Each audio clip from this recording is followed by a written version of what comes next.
espelho. Sim. Ô, Nós Rosane, não temos a imagem que não nos enquadramos, nós passamos a ser invisíveis.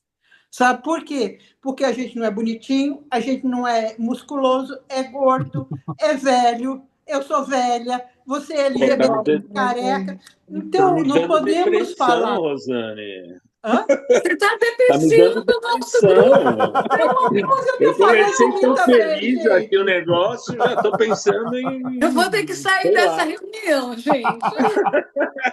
Ah, Ai, meu Não, autoestima já foi lá falando é o embaixo. seguinte: o tema que eu pensei é a imagem que não cabe no espelho.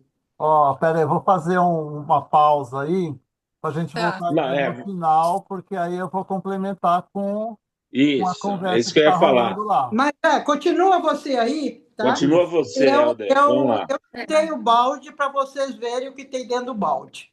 Essa Rosana não está com nada. Rosana não Ô, está com nada. Deixa Rosane, eu ela. fui em várias exposições e eu vi assim, muita natureza lá no Paço também, que é um tema assim, muito abordado lá. Eu não vi só esses temas, não. Eu não sei se. Olha, às vezes que eu não fui muitas vezes, tá? Mas às vezes que eu fui, eu vi bastante questão social. É. Não, é Sabe? questões, tudo, né? Tudo está no social, que nem se você for levar um tema natureza, tem o social, né? Sei lá, a gente pode pensar um tema aí, mas Não, não, não, eu dei não uma ideia. depreciativo, não depreciativo, pelo amor de Deus. Não, no caso não Associativo não, seria descuido, né? depreciativo, não. É uma questão de. Eu fui uma criança que minha mãe passava ferro porque meu cabelo era anelado. E ela falava esse cabelo ruim, sabe? E meu cabelo não cabia. Aí, quando eu tinha 22 anos, eu fui no cabeleireiro, cortei bem curtinho, e aí ele ficou o que era para nunca mais ter que passar ferro no cabelo e queimar o couro cabeludo. Então, eu vivi isso. Tá? A questão de não caber dentro do modelo nos anos 70, que é cabelo liso escorrido. Eu tinha narigão, né? Adolescente com aquele narigão. E mamãe falava assim: não, você vai fazer uma cirurgia de nariz. Mas vamos voltar ao Helder. Vamos. Vamos lá no Helder, depois de Vamos lá, volta. Então Helder. vamos Vamos lá. Arranca terminar. nossa autoestima aí, Helder. Voltou. Então, essa série aqui é uma série, ó, são trabalhos de 2006, foi quando os primeiros trabalhos aí com essa temática de código binário. Eu desenvolvi, então, alguns trabalhos. Aqui tem uma parte deles, né? Essa maior parte aqui é sobre canção, depois alguns eu acabei desenvolvendo em tela e apresentando em algumas exposições aí, participando de alguns salões, né? Deu um resultado bacana. Depois, em 2007, eu comecei com essa série aqui, que eu chamei série Amundaba. Amundaba é uma palavra do Tupi-Guarani que ela significa aldeia vizinha. Então, eu comecei essa série quando eu fui para o Chile a primeira vez e eu me espantei ali com o tanto de indígena que tinha, né? Que ali a população é então metade indígena, metade vai espanhol, mas eles não foram dizimados igual foram aqui no Brasil, né? Então você tem a população, vamos dizer, circulando normalmente, né? Os indígenas atualizados, né? É, circulando normalmente. Aqui é uma coisa que você não vê, né? Você vê poucos bairros, em poucos pontos você tem uma concentração, você consegue ver, né? Alguém da raça indígena assim. Lá eu achei uma coisa muito normal e me chocou bastante, né? Então eu pensei nessa série tratando ainda a questão do código binário um elemento básico da informática, né, do mundo web, e o indígena como um dos elementos da nossa cultura, né, um dos elementos básicos, né, dos povos originários que geraram aí o que a gente é hoje, né? A minha pretensão, minha previsão era fazer essa mesma série abordando as outras raças principais aí, né? O negro, o branco. Eu acabei parando nesse daqui mesmo, eu não desenvolvi. Mas a ideia começou nisso daqui. Aí eu apliquei então essa questão do código binário com alguma estética assim que vinha um pouco da cerâmica, da arte plumária, da pintura corporal, né? Posteriormente, esse trabalho, essa série, ela meio que evoluiu para uma outra série que eu chamei Futuro do Pretérito, né? Mais ou menos na mesma época, eu visitei uma aldeia indígena que tem aqui em São Bernardo. Na verdade, ela fica na divisa de São Paulo com São Bernardo. E, e aí, pegando um pouco mais de informação, né, conhecendo um pouquinho mais essa coisa da cultura, eu desenvolvi essa outra série que questiona, então, um pouco a coisa do futuro do pretérito, né, o tempo verbal, né, como seria, o ser, né? Então, como seria, né, se não tivesse acontecido o extermínio que aconteceu aqui no Brasil, né? Como seria o nosso povo, né? Na verdade, isso acaba ficando sobre uma grande interrogação, né? Eu fui trabalhando essa questão ainda dos códigos binários, né? E aí entrando então código de barra, grafismo indígena, pintura corporal. Eu fiz uns trabalhos em cima de pintura e em cima de cerâmica também. Então, essas cerâmicas acabei transformando em várias peças. Essa que tem aqui na foto é uma série que, na verdade, eu fiz antes de tudo isso. Ela é de 2004. E depois, agora, recentemente, conversando com um professor que estava me dando umas aulas, ele me chamou a atenção que ele tem a mesma estética do código binário, né, do 0 e 1, nesses cilindros. E aí eu acabei percebendo que realmente é uma coisa que também meio que acompanha, né? Isso daqui são peças individuais e a gente monta essas peças formando alguns conjuntos, né? Esses conjuntos, as peças são soltas, então eles permitem, assim, algumas configurações diferentes. Eu construí pensando nessa coisa do totem mesmo, né? Da coisa que vai crescendo, que vai aumentando, mas também pensando em manter a coisa da mudança de forma, da manipulação, né? Posteriormente, essa daqui acabou entrando também na mesma série de Futuro do Pretérito. Essas peças aqui, elas se originam de um quadrado, né? Então, eu fecho um quadrado em cerâmica, em argila, e depois eu vou fazer uns recortes nesse quadrado e vou buscar uma disposição diferente dessa forma. Eu pensei na questão da itinerância do indígena, né? Porque mesmo hoje ele ainda mantém uma necessidade de ser itinerante, de ser meio nômade, né? Então, tem algumas tribos aí no Jaraguá, tem tribos em São Vicente, não. Acho que São Vicente não, é Bertioga, Jaraguá, Itanhaém. Então, eles têm ainda um costume aí de fazer uma itinerância, né, de circular por essas tribos aí de tempos em tempos. Isso aqui eu trabalhei com código de barra, com código binário, com QR Code também. Eu não consegui, no final das contas, o que eu queria mais era amarrar principalmente o QR Code, trazendo aí algumas informações de música, de depoimento e tal, mas o QR Code para fazer ele na cerâmica ele é um pouquinho complicado, ele não acabou não funcionando, né?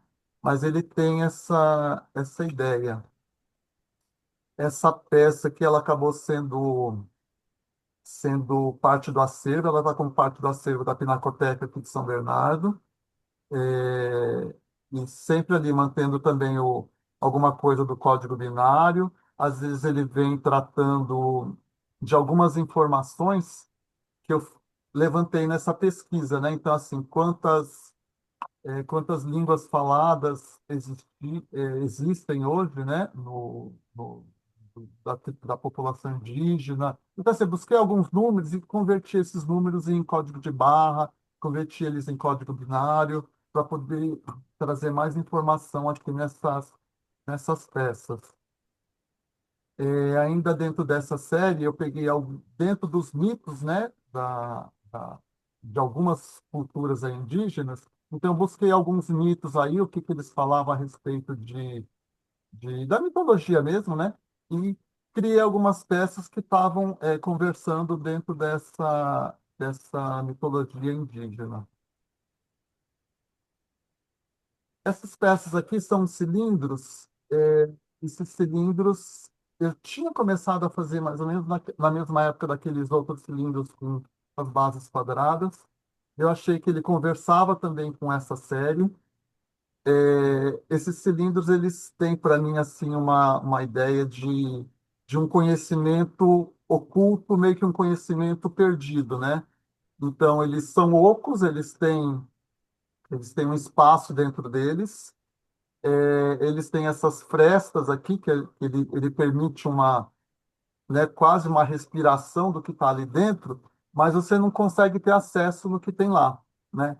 Então, eu pensei um pouco nisso, nessa questão do conhecimento que vem da cultura indígena, né? Muita coisa que se perdeu, que a gente não tem acesso, que existe de alguma forma guardada, oculta isso, mas a gente já não consegue mais acessar pelo quanto se perdeu aí de cultura mesmo indígena, né? Composição bonita, o Helder. Maravilhosa. Uhum. Uau! Essa série aqui foi uma série que eu fiz um projeto de pesquisa assim, meu. Então, eu queria explorar a questão da tridimensionalidade no máximo possível de bidimensionalidade.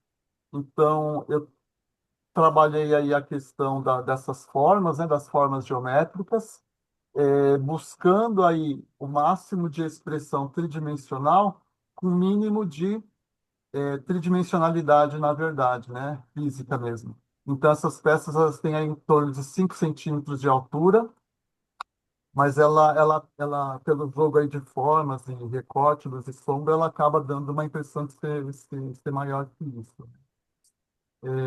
Dentro dessa série, eu fiz alguns trabalhos, também participei de uma exposição aqui em São Bernardo. Em Franca também teve uma das peças que foi selecionada. O que aconteceu aqui foi uma coisa interessante, foi o seguinte, né? É uma peça difícil de você fotografar, porque ela é metal, né? E ela tem essa tridimensionalidade, então ela pega muito reflexo, ela é difícil de você conseguir uma foto que fique, né, bacana com o que ela traz de conteúdo, e porque ela é só dobra e recorte, né? Ela não tem solda, não tem nada. Eu levei num estúdio de fotografia para ele fazer a foto para mim, e ele fez esse cenário, né? Então ele colocou ali um fundo bacana, colocou essa base aqui bonita também, mas acabou me criando um outro trabalho, né? Então, na verdade, quando eu apresento isso daqui para apresentar num salão, por exemplo, para apresentar com essa foto, eu já não consigo fazer, eu já não posso fazer porque é uma outra coisa que não é o que eu vou estar apresentando, de repente, na exposição, né?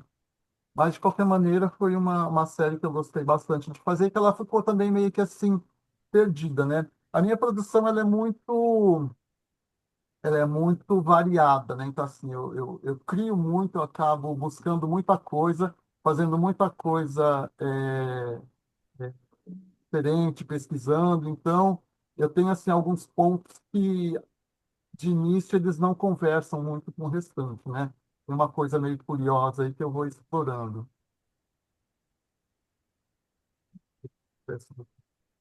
E aqui é o statement, né? Então, aqui no statement eu estou falando do código binário, enquanto elemento básico de todo o universo web.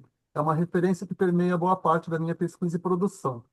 Foi um tema que eu aprofundei na minha formação e graduação, e as suas implicações e presença, então, estão sendo abordadas como um elemento plástico, né, abstrato, assim como uma mensagem cifrada. Então, ele vem aí carregando as duas coisas, né? Em partes, ele traz a ideia do que ele realmente significa no universo da computação, e às vezes ele é uma formalidade plástica, né? Elementos ocultos percebidos e ignorados também ganham lugar de atenção. Tem uma outra série que eu acabei não colocando nenhuma obra aqui, que eu chamei de Flores Mínimas, né? Então também foi uma série que eu desenvolvi, pensando aí na questão do descobrir, né, essas flores que a gente vê no chão, na rua, na calçada, que elas são minúsculas, né, diminutas ali, que você quase não consegue ver, e com o celular você consegue ampliar isso e descobrir meio que um universo novo, né?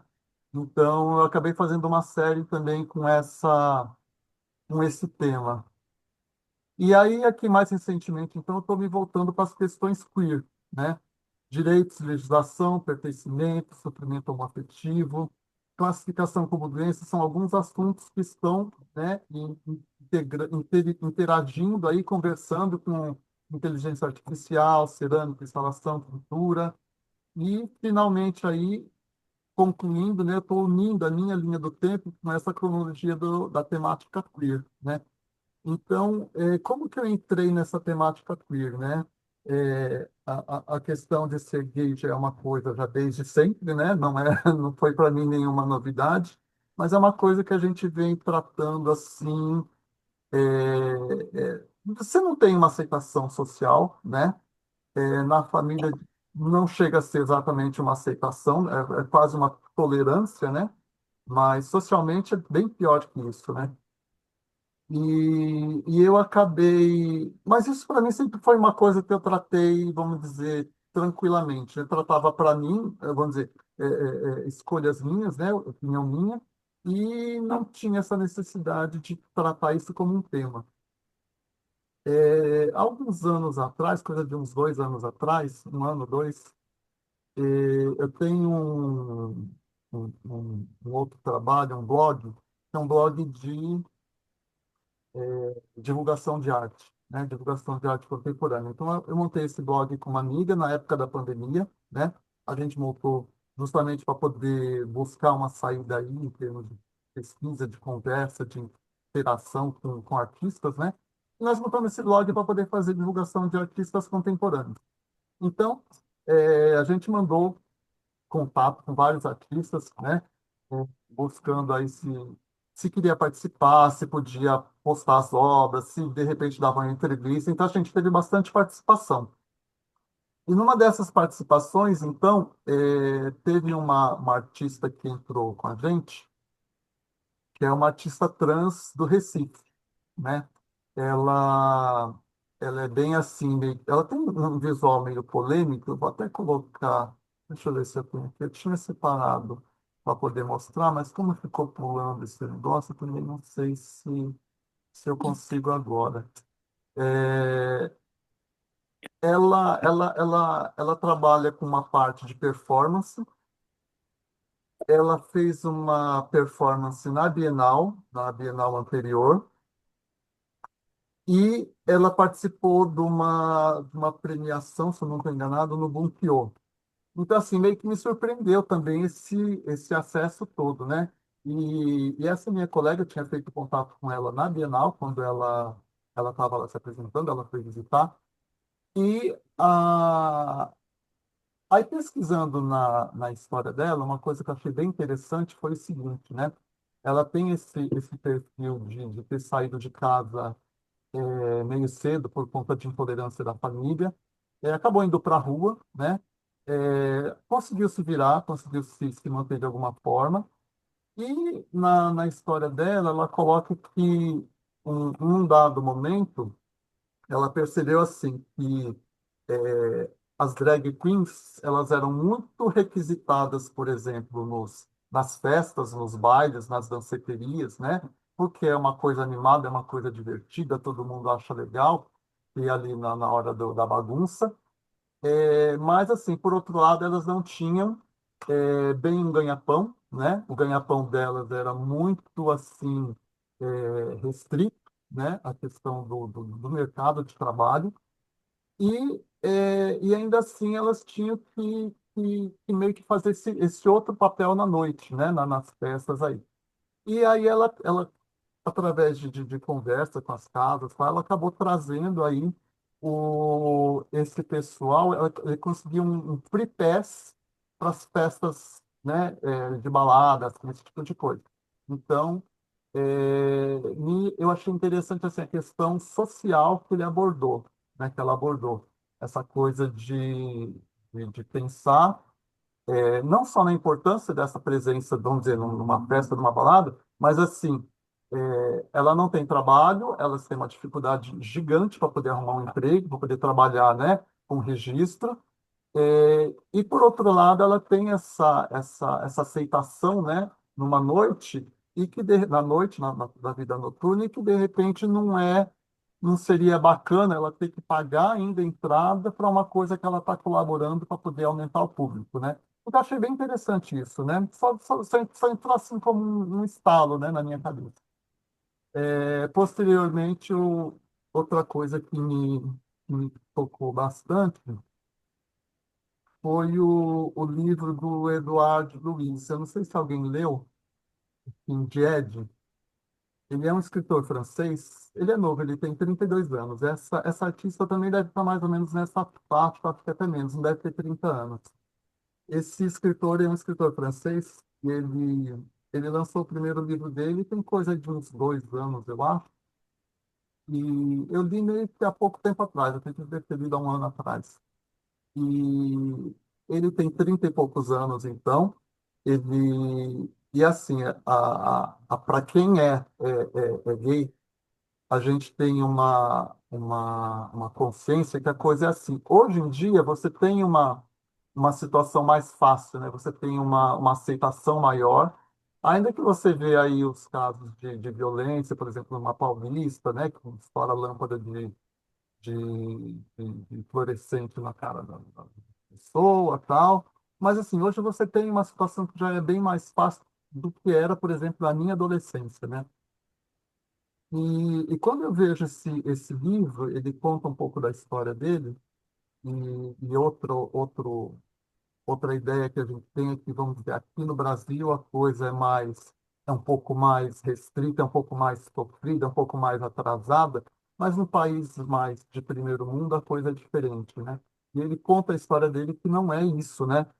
Ele cresceu numa cidade pequena no sul na França, e assim, ele conta que desde sempre ele já se viu como homossexual e desde sempre ele teve muita violência de todo tipo, né? De todo tipo.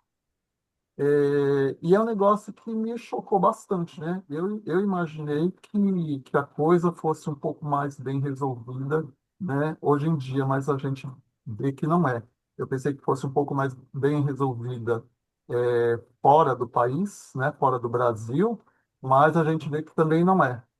Então, aí que eu pensei que isso daí é um tema que tem que ser ainda, né? Por mais que, assim, a princípio, eu tinha ideia que ele fosse já meio ultrapassado, né? Eu entendi que não é. E outra questão também, né? Esse mesmo escritor, ele tem uma pegada social muito forte, né? Então, é bacana isso, essa visão que, assim, não é só da vida dele que ele está falando, né? Ele critica muito a questão da política, né? Como que a política leva as pessoas à miséria, né? É engraçado porque eu não tinha muito essa visão, a gente tem um pouco tinha pelo menos um pouco essa coisa da meritocracia, mas você percebe que não é bem assim, né? Ele deu uma entrevista no Roda Viva, quando ele veio para o Brasil, não faz muito tempo isso daí. E eu achei, assim, espetacular. Então, assim, aí pesquisando, então, esse termo da temática queer, Aí eu fui puxando, então, os principais pontos ali que a gente tem dentro dessa temática, como que ela é tratada dentro do direito, dentro da legislação, né? Como que ela vem evoluindo essa história. E aí eu fui descobrindo, então, uma cronologia que eu acabei casando com, aliás, uma linha de tempo que eu cruzei com a minha linha de tempo, né? Então, eu fiz uma cronologia em cima dessa temática. Então, o que que acontecia antes de eu nascer, o que que acontecia quando eu nasci, o que que acontecia quando eu estava lá com 18, 19 anos, o que acontecia quando 20. Então, assim, tem alguns pontos, né, que são mais fortes, mais cruciais, e que eu amarrei a minha idade na época, né? Então, a gente tem, por exemplo, é, antes de eu nascer, de 1948 até 1968, então os Estados Unidos, naquela explosão da indústria cinematográfica, ele fez um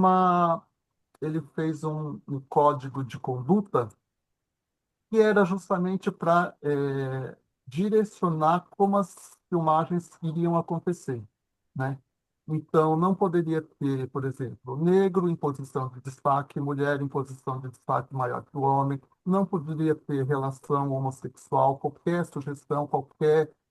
E isso daí meio que foi o que formou, então, a coisa toda a produção norte-americana, e é uma coisa que, pelo menos aqui para nível de Brasil, ela dominou bastante, né?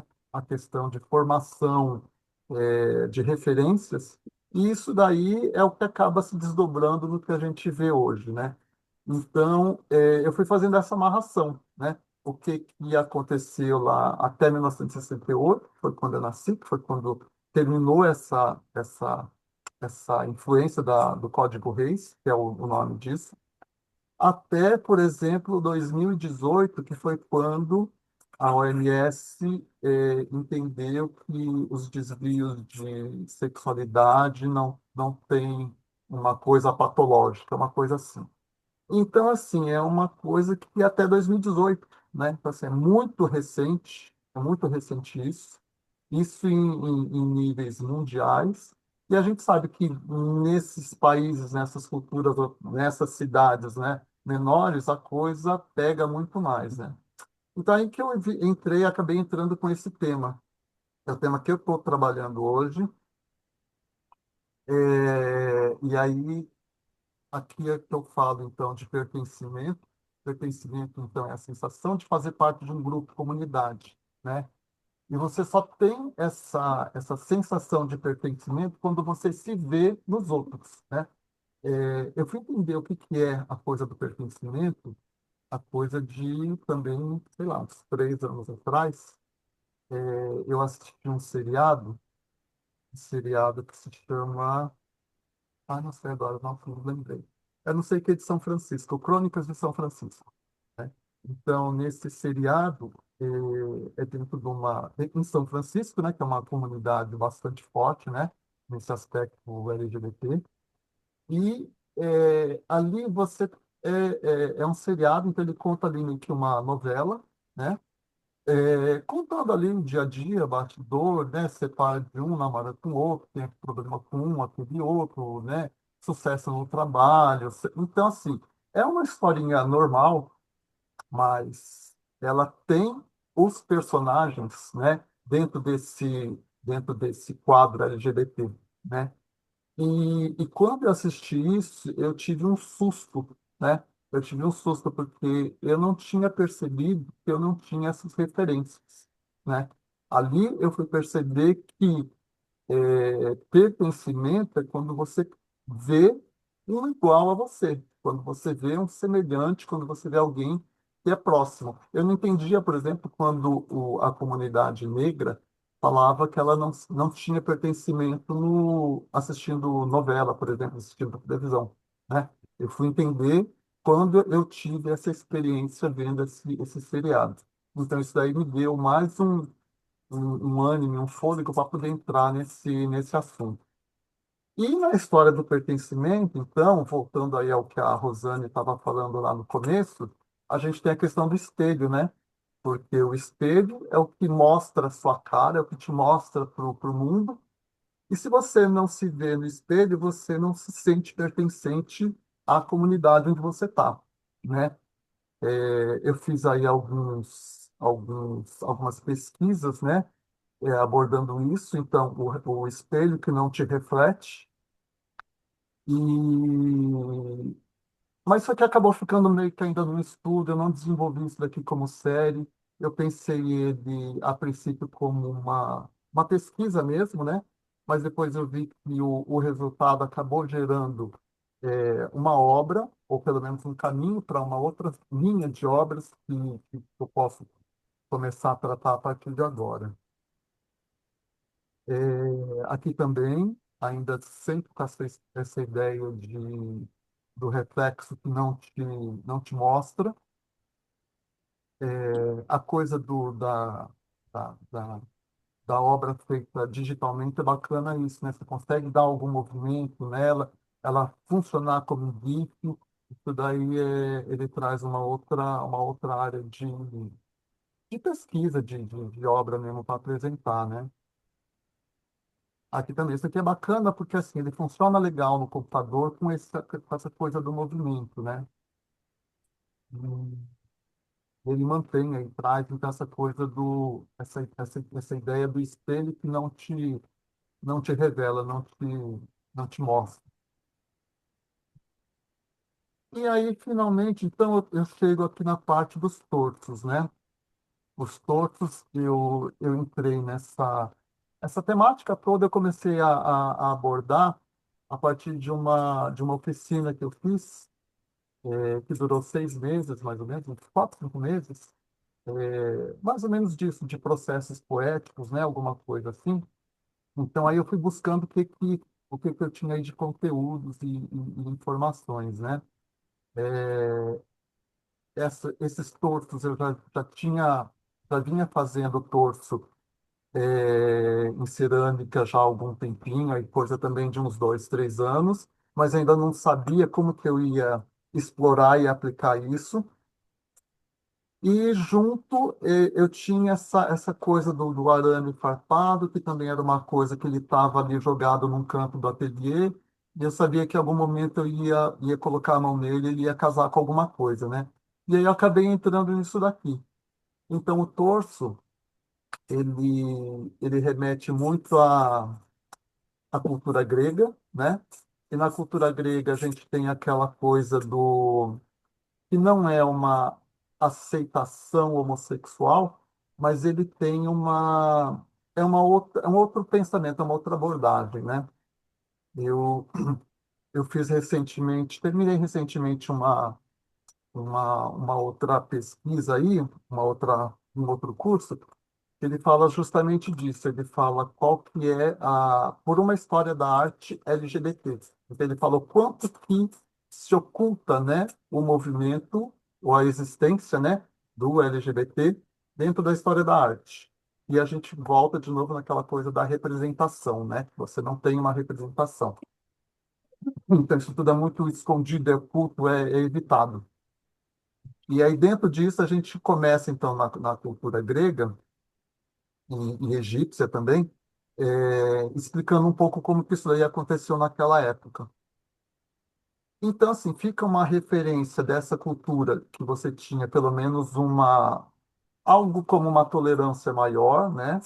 Como, entre aspas, porque ela tem um certo aspecto aí que de repente a gente pode explicar melhor. O torso, ele vem como um símbolo também, meio que de uma resistência, né? Porque dentro das depredações e dentro da destruição que aconteceu da produção de arte antiga, o que sobra normalmente é isso, né? As estátuas, elas perdem braço, perdem perna, perdem, o que fica assim é o mínimo de resistência que se consegue manter, né? Por isso que eu gostei dessa coisa do torso aplicando aqui nessa produção. Ele tem, então, essa ideia de remanescente, né, de resistência, mas ainda assim representando aí um contexto, trazendo uma identidade, né? É mais ou menos essa linha que eu estou trabalhando. Eu quero, então, trabalhar esses torsos, casando com aquela coisa da minha cronologia.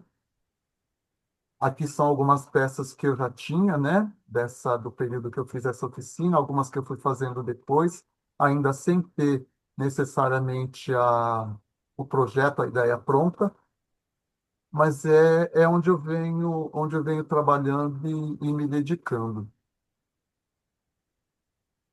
São nesses trabalhos aqui. Alguns eu comecei há mais tempo, a coisa do arame eu comecei a definir, colocar agora, né, nesse ano. E produção de peças novas de cerâmica é coisa que está saindo agora e é coisa que deve entrar lá no domo.